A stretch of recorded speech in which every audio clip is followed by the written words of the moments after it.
Halo semuanya, kembali lagi dengan Nubarta. Nonton bareng kita. Makasih ya udah setia menunggu updatean dari Nubarta. Semoga kalian masih akan tetap setia bersama Nubarta sampai akhir ya. Nah, kalau gitu nggak perlu lama lagi. Yuk langsung aja kita siapkan diri dan hati kita ke episode berikutnya. Selamat mendengarkan. Pada saat yang sama, ketika Shoyan bertemu dengan Lu Zongtian, Tianying dan yang lainnya dengan cepat membeli semua toko di kota itu dengan batu roh yang diberikan Shoyan kepada mereka. Berita bahwa Shoyan akan mendirikan klan Shao dengan cepat menyebar ke seluruh wilayah Silin seolah-olah telah menumbuhkan sayap. Adapun Lem Bingshuang, dia langsung bergegas ke wilayah Gurun Barat dan langsung menemui klan Wurong.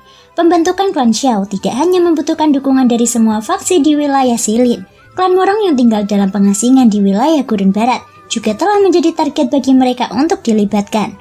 Terutama, dengan hubungan mereka dengan Lem Bingshuang, Shoyan percaya bahwa peluang untuk membuat klan Wurong membentuk aliansi dengan klan Shao tidaklah kecil. Namun, Shoyan sekali lagi menyapu wilayah barat dengan kecepatan kilat ketika berita menyebar dari seluruh tempat. Banyak sekali faksi yang sekali lagi dikejutkan oleh nama ini.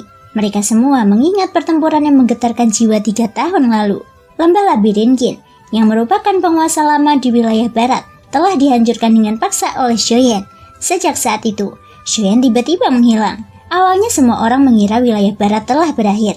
Cukup banyak ahli telah menyerbu keluar dari berbagai faksi besar telah berulang kali bersaing satu sama lain. Sekarang, setelah Shoyan sekali lagi kembali, dia telah mengejutkan wilayah barat saat dia menyerang. Tampaknya dia akan menjadi penguasa tertinggi di wilayah barat.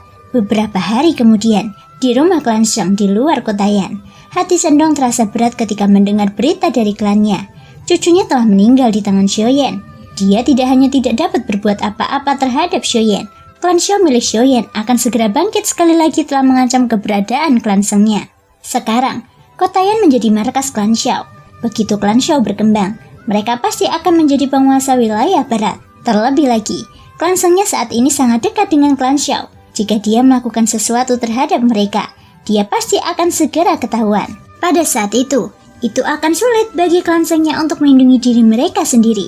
Ayah, KR tewas di tangan Shoyan itu, dan sekarang dia bersikap agresif dan ingin membunuh klan Sheng kita. Kita tidak bisa hanya duduk dan menunggu kematian, bahkan jika kita harus mati. Diam. Wajah pria parubaya itu dipenuhi dengan keengganan saat dia menegur dengan marah. Namun, sebelum dia bisa menyelesaikan kata-katanya, dia ditampar ke tanah oleh Sendong.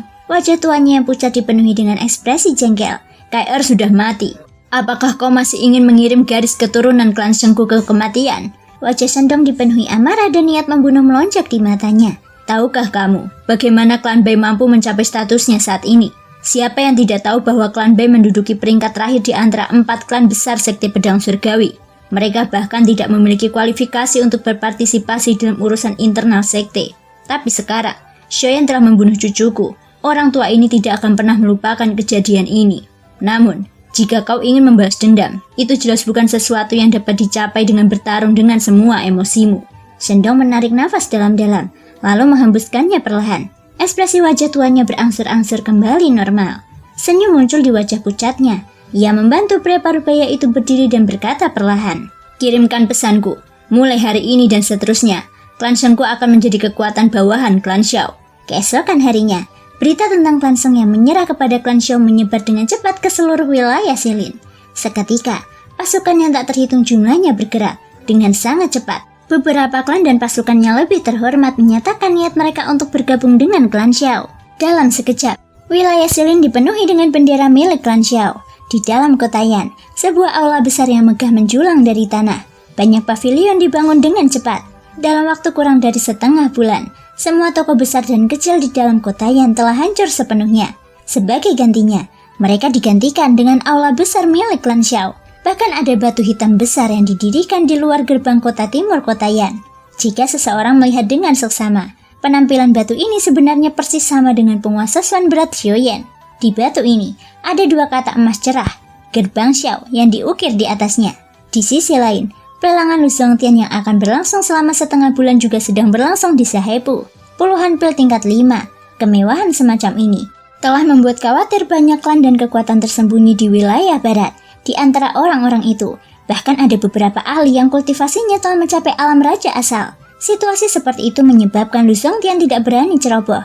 Pelelangan pil tingkat 5 secara terus-menerus selama setengah bulan. Kegiatan semacam ini dapat dikatakan sebagai acara besar pertama di wilayah barat dalam 100 tahun. Di rumah lelang, hanya ada beberapa ratus orang di tempat yang luas itu. Situasi ini tampak suram, tetapi pada kenyataannya, orang-orang yang hadir sudah termasuk sebagian besar ahli di wilayah barat. Jika orang-orang ini bisa berkumpul bersama, mereka pasti akan menjadi kekuatan yang menakutkan. Adapun mereka semua datang ke sini demi pil obat tingkat 5. Semuanya, item berikutnya akan menjadi item terakhir dari lelang hari ini. Ini juga pil tingkat 5 yang disebut pil pemecah cermin. Di panggung lelang, Lu Zongtian sekali lagi mengeluarkan botol giok dari cincin penyimpanannya. Ada banyak botol giok seperti itu di dalam cincin penyimpanannya. Namun, untuk mendapatkan manfaat terbesar, ia tetap mempertahankan praktik hanya melelang 3 botol setiap hari. Dengan cara ini, ia akan dapat memenuhi permintaan yang diajukan Shoyan sekaligus dapat meningkatkan nilai pil obat tersebut semaksimal mungkin. Tentu saja, hal itu dapat dianggap sebagai hal yang terbaik dari kedua dunia. Ketika pil pemecah cermin disebutkan, serangkaian desahan segera terdengar di rumah lelang. Semua orang jelas tahu khasiat pil pemecah cermin. Itu adalah pil kelas 5 yang dapat memungkinkan para ahli transformasi asal untuk menerobos ke tahap pengembalian asal.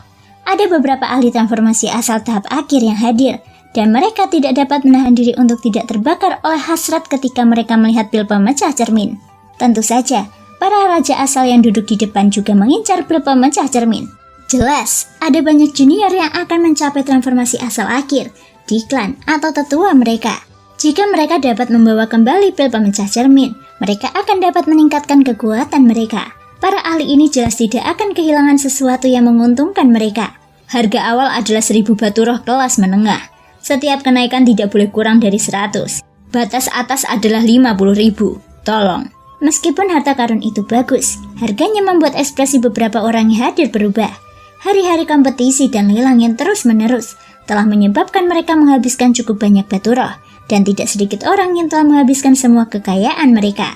Pada saat ini, bahkan para raja asal di barisan depan tidak dapat menahan diri untuk tidak mengubah ekspresi mereka ketika mereka mendengar harga Lu Zongtian. Sangat jelas bahwa bahkan mereka merasakan ketegangan. Di rumah lelang, beberapa orang yang duduk di barisan depan saling bertukar pandang. Ekspresi gelap dan kejam melintas di mata mereka. Tak lama kemudian, beberapa orang ini sekali lagi mengalihkan pandangan mereka ke panggung lelang. Salah satu lelaki tua itu ragu sejenak sebelum berbicara. Ketua Lu, meskipun kita semua tahu bahwa nilai pil cermin pecah ini cukup tinggi, bukankah terlalu berlebihan bagimu untuk menaikkan harganya seperti ini? Beberapa hari ini, kami tidak banyak bicara karena pil ini adalah pil obat tingkat 5. Namun, jika kamu terus menaikkan harganya seperti ini, jangan salahkan kami karena tidak membelinya. Setelah suara lelaki tua itu terdengar, tatapan yang agak mengancam perlahan menyapu kerumunan di belakangnya. Merasakan tatapan dingin lelaki tua itu, wajah orang-orang yang awalnya berencana untuk menaikkan harga segera menampakkan ekspresi ketakutan. Seketika mereka terdiam. Meskipun aturan rumah lelang tidak mengizinkan siapapun untuk menggunakan metode yang mengancam di sini, mereka bagaimanapun juga adalah ahli setingkat raja asal. Tentu saja, tidak ada yang bisa menghentikan mereka untuk melakukan apapun yang ingin mereka lakukan. Setelah itu, lelaki tua itu kembali menatap panggung lelang dengan senyum dingin. Maaf. Aku hanya mengikuti kesepakatan pelanggan dengan harga ini. Jika semua orang bersedia, kamu dapat menawar. Jika tidak, silahkan tinggalkan tempat ini. Ucap Lu Zongtian. Dia tentu saja memahami makna di balik kata-kata orang-orang itu. Mereka tidak ingin menurunkan harga lelang pil obat dan mengambil pil obat dengan harga murah. Mendengar perkataan Lu Zongtian, lelaki tua di bawah panggung itu langsung menunjukkan ekspresi tidak senang. Ia berdiri dan sepasang mata tua yang gelap menatap tajam ke arah Lu Zongtian sambil berkata dengan dingin.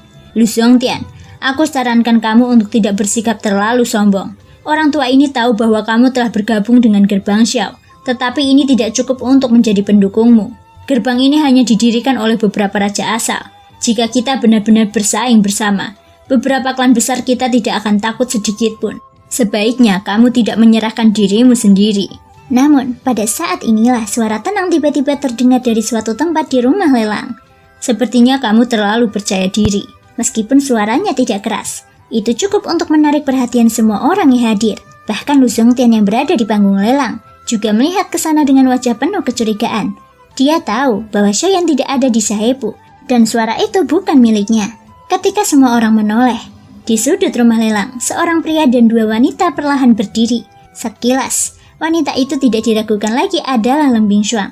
Sedangkan pria parubaya itu, dia mengenakan jubah hijau dengan alis seperti pedang dan mata berbintang. Tatapannya menakjubkan tertuju pada pria tua yang baru saja berbicara.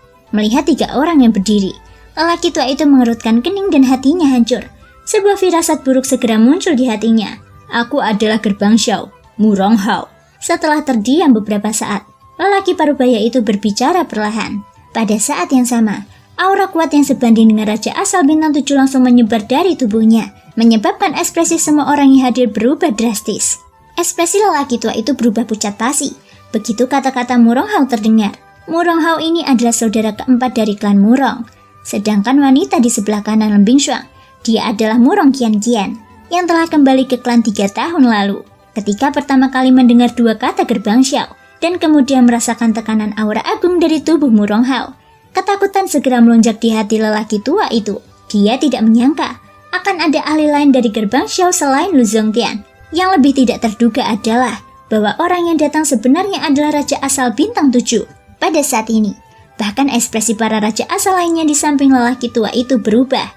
Setelah ragu-ragu sejenak, mereka dengan cepat berpindah tempat duduk dan menjauh dari lelaki tua itu. Wajah lelaki tua itu tidak bisa menahan diri untuk tidak berkedut ketika dia melihat ini. Dia mengutuk dalam hati. Setelah melihat sekeliling, dia menatap Murong Hao dengan senyum canggung dan berkata dengan nada malu, "Kakak senior Murong Hao, maafkan aku. Aku hanya berbicara saat sedang marah. Aku tidak bermaksud menghina Gerbang Xiao. Kuharap Tuan tidak tersinggung mengenai pil obat ini." Melihat lelaki tua itu telah mengambil inisiatif untuk mengakui kekalahan, Lu Zongtian yang berada di atas panggung tidak dapat menahan diri untuk tidak mencibir. Majikan pil obat ini adalah pemimpin Gerbang Xiao. Begitu dia selesai berbicara, sosok lelaki tua yang menjauh itu tiba-tiba menegang. Sebelum dia dapat melakukan apapun, 2 tatapan dingin tiba-tiba melesat dari belakang, menyebabkan tubuh kurus lelaki tua itu bergetar tanpa sadar. Keringat dingin segera keluar dari tubuhnya saat dia buru-buru berkata, "Jika memang begitu, maka pil obat ini, aku akan membelinya." Lu Zongtian tertawa mengejek dan berkata, "Aku jadi penasaran, berapa banyak yang Tuan bersedia bayar?" Ucap Lu Zongtian, 10.000. Tidak, 50.000. Aku akan membayar 50.000. Begitu suara lelaki tua itu jatuh, ekspresinya berubah dan dia buru-buru mengubah kata-katanya. Dia tidak peduli. Di bawah tatapan semua orang yang hadir, dia buru-buru mengeluarkan semua batu roh yang tersisa di cincin penyimpanannya. Setelah membeli pil obat, dia buru-buru pergi. Di hadapan Raja Asal Bintang 7, kultivasi Raja Asal tahap awal miliknya terlalu lemah. Jika lelaki tua itu masih berani bersikap tidak bijaksana, dia tidak berani membayangkan akibatnya. Melihat lelaki tua itu pergi dengan tergesa-gesa, para Raja Asal lainnya hadir tanpa sadar saling bertukar pandang. Dari sudut mata mereka, mereka sesekali melirik ke arah Murong Hao di belakang mereka. Mereka sangat gugup di dalam hati, seolah-olah mereka takut orang ini akan mengincar mereka lagi. Untungnya, masalah ini telah diselesaikan dan pelelangan resmi berakhir. Murong Hao dan yang lainnya juga pergi bersama. Baru pada saat itulah, keringat dingin yang terkumpul di dahi mereka turun. Pada saat yang sama, mereka semua menghela nafas lega. Mereka dengan kesal melupakan Lu Zongtian yang sedang menatap mereka dengan senyum di wajahnya dan segera pergi. "Paman keempat, mengapa kau tidak langsung menghabisi bajingan tua itu sekarang? Dia benar-benar berani meremehkan Gerbang Xiao." Di jalan, kelompok 3 orang Murong Hao berjalan perlahan. Setelah menyeberangi sungai pasir, tibalah saatnya menuju kota Yan. Pada saat itu, ia akan dapat bertemu dengan penguasa Gerbang Xiao. "Hahaha, Nona, mengapa emosimu semakin menjadi-jadi? Menggunakan kekerasan untuk meredam kekerasan adalah cara untuk menghadapi musuh. Namun orang itu hanya berbicara kasar kepada Gerbang Xiao. Aku tidak punya alasan untuk melakukan apapun padanya. Sekaranglah saatnya bagi Gerbang Xiao untuk membangun gengsinya di wilayah barat. Kita sama sekali tidak boleh membiarkan masalah sekecil itu mempengaruhi situasi secara keseluruhan." Murong Hao melengkungkan bibirnya dan tersenyum. Tangannya yang hangat dengan lembut mengguncang kepala kecil Murong Qianqian. Melihat ekspresi gadis itu yang tertekan, dia langsung tertawa terbahak-bahak. Setelah itu, dia memimpin mereka berdua dan dengan cepat menuju Gerbang Xiao. Dalam sekejap mata, setengah bulan telah berlalu. Banyak sekali ahli telah berkumpul di kota Yan dan Gerbang Xiao saat ini. Sebagian besar dari orang-orang ini adalah pemimpin berbagai organisasi di wilayah barat. Mereka adalah para penguasa sekte atau kepala klan. mulai dari raja asal hingga Dodi. Jumlah mereka tak terhitung banyaknya. Ini adalah pertama kalinya wilayah barat melihat pemandangan seperti itu dalam 1000 tahun. Selama setengah bulan ini, Gerbang Xiao telah menggunakan semua keuntungan yang mereka peroleh dari pelelangan pil obat untuk merekrut orang-orang dari seluruh wilayah barat. Di bawah pengawasan Tianning dan yang lainnya, Gerbang Xiao saat ini memiliki hampir 100 ahli di tingkat Dodi dan beberapa lusen ahli transformasi asal dan pengembalian asal, tidak termasuk organisasi eksternal.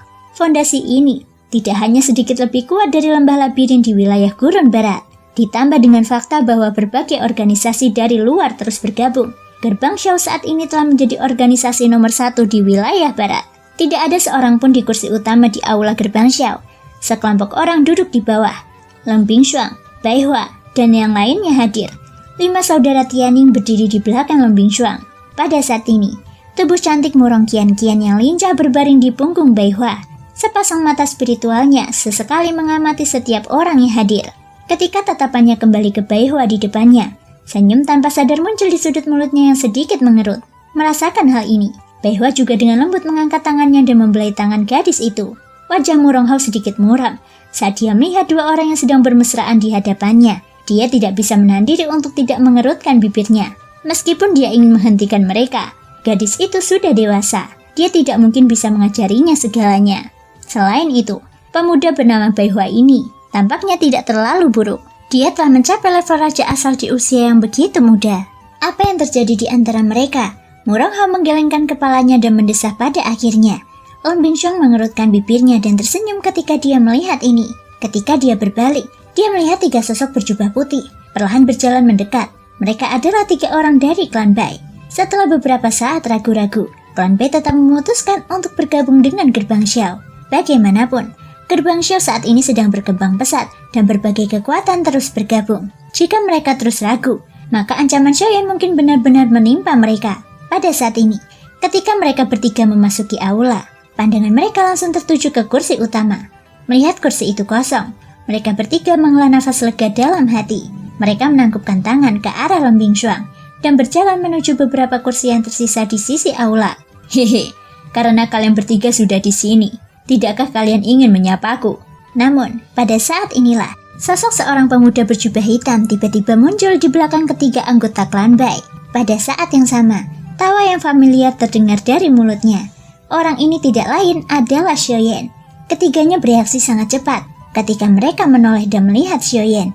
Mereka langsung mengubah cara mereka menyapanya. Hanya dengan satu kalimat, hubungan antara kedua belah pihak menjadi lebih dekat. Melihat ini, Shoyan tersenyum lembut dan mengangguk. Saat pandangannya menyapu sekeliling, yang lainnya hadir juga segera berdiri. Banyak tatapan yang mengandung keterkejutan dan rasa hormat dengan cepat melesat ke arahnya. Shoyan di depan mereka tidak hanya tampak jauh lebih muda dari yang mereka bayangkan, tetapi kultivasinya juga sekuat ini. Paling tidak, dengan kekuatan mereka saat ini, mereka tidak dapat melihat kekuatan Shoyan. Bahkan Murong Hao pun tampak muram saat menatap Shoyan. Dengan kultivasinya, ia secara alami dapat merasakan samar-samar bahwa aura Shoyan telah melampaui level raja asal dan mencapai alam yang lebih tinggi. Bocah ini, setelah tidak melihatnya selama beberapa tahun, kultivasinya telah melangkah ke tingkat kaisar asal. Sungguh mengerikan.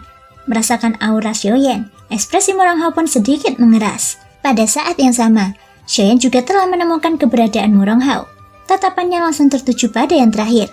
Dalam sekejap, tekanan yang tak terlihat tiba-tiba turun di kepala Murong Hao, menyebabkan ekspresinya sedikit berubah.